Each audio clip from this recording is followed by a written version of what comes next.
علامہ اقبال رحمۃ اللہ تعالی علیہ کی ایک شعر پر وہ بات ختم کرتا ہوں. یہ حیا کیسے قائم ہوگا؟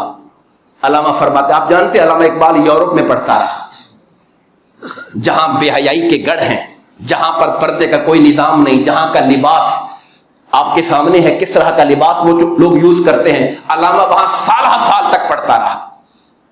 وہ بھی نوجوانی میں ہی گئے ہوں گے نا، بوڑھے تھوڑی ہوں گے. مگر وہ کہتے ہیں، ان کا شعر سنیے، خیرہ نہ کر سکا مجھے جلوائے دانش فرنگ، فرنگیوں کے حسن و جمال نے مجھے کبھی میری آنکھوں کو خیرہ نہیں کیا، میری آنکھوں کو کبھی نہیں لبھایا انہوں نے. کیوں؟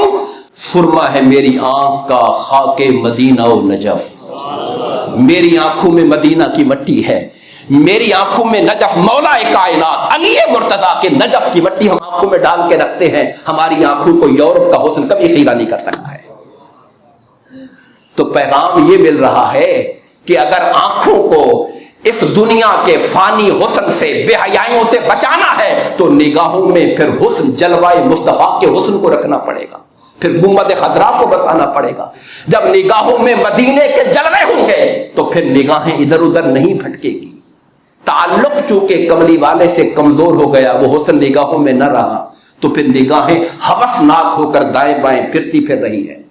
اور انہوں نے یہ فرمایا تھا، زمستانی ہوا میں گرچہ تھی شمشیر کی تیزی، ٹھنڈے علاقے جب تیز ہوا چلتی ہے نا، ایسا لگتا ہے جیسے کاٹتی ہے مجھے. زمستانی ہوا میں یعنی ٹھنڈی ہوا میں گرچہ تھی شمشیر کی تیزی، تلوار کی طرح ہوائیں رات کو ٹھنڈ سے کاٹتی تھیں. نہ چھوٹے مجھ سے لندن میں بھی آداب سحر خیزی، مگر صبح کی نمازیں میں لندن میں پڑھا کرتا تھا. میں وجہ وہی تھی کہ دل میں چراغ عشق رسول کو ہم نے جلا کے رکھا ہوا تھا. حاضرین عزیز وقار، یہ درد مندانہ پیغام ہے.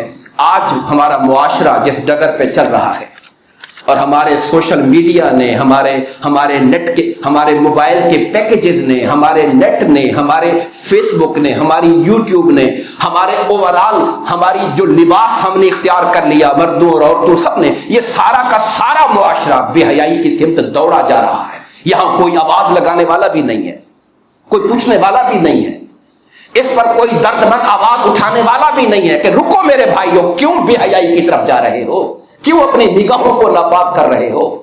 کیوں ذہن و خیالات کو گندا پلید کر رہے ہو؟ کہ ان کو بولنے والا بھی نہیں ہے، نہ باپ روک رہا ہے، نہ مائیں روک رہی ہیں. پورا کا پورا معاشرہ اس جگہ پہ بھاگا چلا جا رہا ہے. اس صحرا میں یہ ایک آواز ہے جو میں نے آپ کے سامنے رکھی ہے. اللہ سے اس دعا اور التجا کے ساتھ کہ باری تعالیٰ ہماری آنکھوں کو شرم و حیا نصیب فرمائے، اور ہم اس پیغام کو جہاں ہماری پہنچ ہے حکمت اور دانائی کے ساتھ اور دردمندی کے ساتھ آگے پہنچانے کی توفیق عطا فرمائے. آمین. وما علینا الا البلاغ المبین.